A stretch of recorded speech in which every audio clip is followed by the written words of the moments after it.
Хүмүүс юу гэж үздэг вэ гэхээр Есүс шабатыг одоо үгүй болгоцсон. Есүс шабатыг бол одоо хэрэгсэхгүй болгоцсон. Шабатын хуулийг Есүс бол зогсоочихсон гэж итгэдэг, ингэж зааж байгаа, номлож байгаа итгэгчид байгаад. Есүс үнэхээр шабатыг үгүй болгосон. Есүс үнэхээр шабатыг хэрэгсэхгүй болгосон. Есүс үнэхээр шабатыг хүчингүй болгосон. Есүс өөрийгөө маш тодорхойгоор шүү. Матай номын 12 дугаар бүлгийн 8 дугаар ишлэлдэр. Учир нь хүний хүн амралтын өдрийн эзэн мөн гэж хэлсэн. Энэ үг бол өөр ямар ч тайлбаргүйгээр 100% хариултан болж байна. Уулна. Гэхдээ хүмүүс үүнийг бол хангалттай гэж үзэхгүй л байна л та. Хүний хүн шабат өдрийн эзэн мөн гэсэн орчуулга байхгүй. Уулна бол. Энэ шабат өдрийн чинь эзэн нь Есүс өөрөө.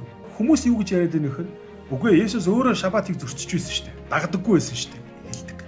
За энэ дээр би та бүхнийг Иохан номын 5 дугаар бүлгийн 18 дугаар ишлэлийг уншаасаа гэж үзэж байна. Үүнээс болж юудэчүүд түүнийг алахыг улам санаархах болжээ. Учир нь Есүс амралтын өдрийг зөрчсөн төдийгүй мөн Бурханыг өөрийнхөө эцэг хэмээн өөрийгөө Бурхантай адилтгсан юм аа гэсэн. Яг энэ ишлэлийг бариад Есүс бол шабатыг хүчингүй болгоцсон.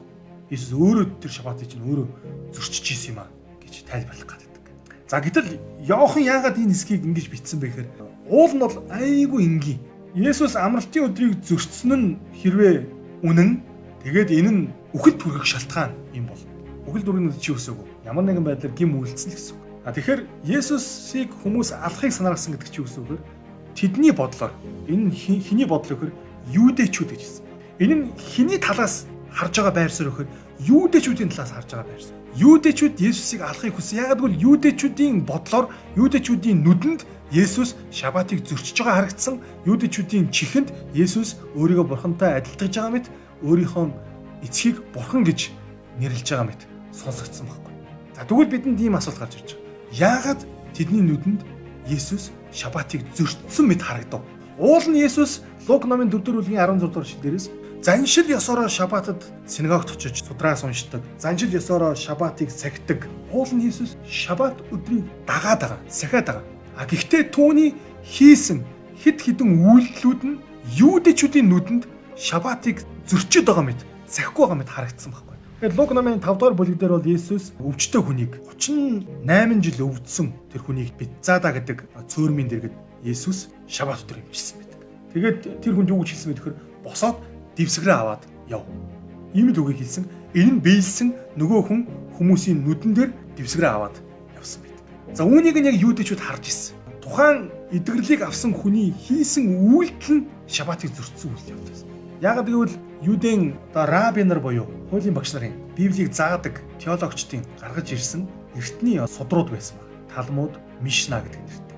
За энэ судрууд бол Есүсийг ирэх үед Библиэд бараг энэ зэрэгцгүйц хэмжээнд хөгжсөн ийм шашны судар бичгүүд болчихсон байсан. Тийм ч учраас Есүс үүнийг нь бол буруутгасан байдаг шүү дээ.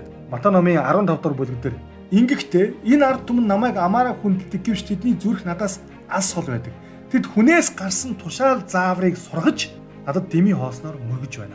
Энийг Есүс өөрөө Исаи номноос иштгэж хэлсэн байдаг. Мойсегийн хуулийг хэрэгжүүлэхийн тулд өдөр тутмын амьдралд нь гарч ирж байгаа шийдвэрлэхэд хэцүү асуудлын бүрийг хуульч хэлсэн. Яг шабатыг зөрчинө гэж юу хэлэх юм? Яавал зөрчсөн болох юм? Яавал зөрчөөг болох юм гэдгийг наривчлан Библиэд байхгүй зүйлсүүдийг тэд нар нэмж зүйл заалт болгон бичээд үүнийг синагогуудад, раби нарын сургуулиудад зааж раби нарыг бэлтгэдэг.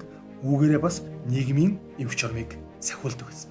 За түүн дотор нь бол шабат сахих гэдэг маш том бүлэг байгаа. Тэр бүлэг дотор нь шабат өдөр хийж болохгүй зүйлс гэдэг нэртэй 39 зүйлсийн жагсаалт байдаг. За үүн дотор нь бол юу гэдэг вэ гэхээр шабат өдөр ямар нэгэн зүйлийг зөөж өргөж болохгүй. Хаалганы наан цаана гаргаж болохгүй. Хүүхэд өргөж болно. Гэхдээ хүүхэд нь гартаа юм барьчвал тэр нь ажил хийсэн болж байна. Гэх мэтчлэн те маш олон хуулиуд байна. Энэ хуулиудын талаар бол Мерсер Библиэлд бол дурддагддаг. Жишээ нь Библиэлд ганцхан удаа дурддагддаг Үүс номын 1-р бүлэг дээр амралтын өдрийн зай гэдэг ийм нэр томьёо байна. Өөр хаач байхгүй. Энийг үсгээр амралтын өдөр тэдэн бээрээс илүү явбал ажил хийсэн болно. Тийм учраас явах хэмжээндээ яваад хэрвээ цаашаа явах хэрэгтэй бол яг тэр газараа малгайгаа орхиод явчих. Ийм дүрм заалтуудыг өөрсдөө тэд боловсруулсан байдаг гэсэн. Гэтэл Есүс юу гэж хэлжсэн бэхээр та нар хүнээс гарсан тушаал зааврыг сургаж түүнийг одоо бурханд мөргөж гин, бурханыг хүндэлж гин гэж бодоод байна. Гэхдээ та нарын зүрх сэтгэл асар хол байна. Та нар яг үнэндээ амралтын өдөр үхрээ хүртэл усалдаг шүү дээ. Нөхөн дундсан ганц хонио хүртэл та нар гаргаж авдаг шүү дээ. Би амралтын өдөр өвчтөе хүнийг эдгээгээд тэр хүнд баяр баясгалан, эдгэрэл, амар тайван, итгэл найдрыг өгж байгаа нь та нарын нүдэнд ажил хийсэн болж харагдаад байгаа юм. Тэгэхээр Есүс шабатыг өөрөө зөрчсөн төдийгүй шабатыг үүсгэсэн гэдэг энэ ойлголт бол Библийг огт мэддэггүй итгэгчдийн номлол сургаал гэж ойлгож байна. Библийг судалдаг, Библийг мэддэг хүний хувьд бол Есүс шабатыг ямар хүнлэг, ямар инэрэнгүү, ямар гайхалтайгаар сахиж байсан юм бэ гэдгийг бид ойлгож байна. Амралтын өдөр шабат өдөр бид бүхэн бусдын төлөө өсвөлэн хоолгүй байгаа нэгэнд хоол хийж өгч, хувцсгүй байгаа нэгэнд хувцс төхүүлж өгч, өвдөж хавцсан нэгнээ эргэж тойрох энэ үйлчлэгийг бид хийдэг байх ёстой, хийх ёстой. Матай 5:17 дээр хуулийг эсвэл иш үзүүлэгчдийг хэрэгсэхгүй болгохоор намайг ирсэн гэж бүү бод. Хууль иш үзүүлэгч гэдэг чи юу хэлж ийм вэхээр тухайн үед Есүсийг ирэхэд байсан Юудын шашны том хөлн судууд. Энэ нь юу гэхээр тэр чигээрээ хуучин гэрэл гэсэн үг. Бүр энгийнээр ойлгохын тулд Есүс энд ингэж хэлсэн байна. Хуучин гэрээг би устгахаар юм уу хэрэгсэхгүй болгохоор ирсэн гэж бүү бодоо. Хэрэгсэхгүй болгохын тулд бус. Харин үүнийг гүйцэлдүүлэхийн тулд би ирсэн юм аа. Үннээр би танарт хэлье. Тэнгэр газрыг алга болтол буюу бүгд биелэгдтэл хуулиас ганц ч үсэг, ганц ч зураас алга болохгүй. Хэн боловч эдгээр тушаалуудаас хамгийн өчүүгнийг нь үл тоомсорлож, бусдад тийм сургуул Тэнгэрийн хаанчлалд хамгийн өчүүг нэг гэх бол. Бурхны хууль сургаалыг үл тоомсорлож, хасаж, өөрчилж, бодлуулж, завхруулж, тэгээд түүнийгээ цааш нь дэлгэрүүлэн сургах аваас Бурхны өчүүхэн тооцогдно. Есүс тухайн үедээ шабат өдрийг дагаж мөрдөх хэлбэрийг нь шүмжилсэн болохоос биш. Тэр чигээрээ энэ өдрийг нь гол агуулгыг Есүс огт хөндөгч. Яагаад гэвэл Бурхны хууль, Бурхны тушаалагч нь өөрөө тэр Бурхны мөн чанар, зан чанар 10 хууль өөрөө тэр чигээрээ Бурхны өөрийнх нь мөн чанар. Тэр Бурхан хизээч өөрчлөгдөхгүй, өөрчлөлтийн сүйдэрч байхгүй гэж бид итгэдэг бол Бурхан өөрийн хуулиа хизээч өөрчлөхгүй гэсэн. Бурхан өөрийн хуулиа хизээч хэрэгсэхгүй, мөн хүчингүй болохгүй. Харин ч үүнийг гүйцэлдүүлж, харин ч үүнийг биелүүлэхийн тулд би зогсож байна гэж Есүс хэлсэн шүү дээ. Харамсалтай нь тэр хуулийг нь буруу тайлбарлаж, буруу хэрэгжүүлж байгаа тэр хэлбэр нь Есүсийг ирэх үед фарисеучуд, тэр шашны бүлэглэлүүд энэ хуулийг хит улаарсан фэн боол болгоцсон байгааг хараад Есүс үүнийг бол шүүмжилсэн.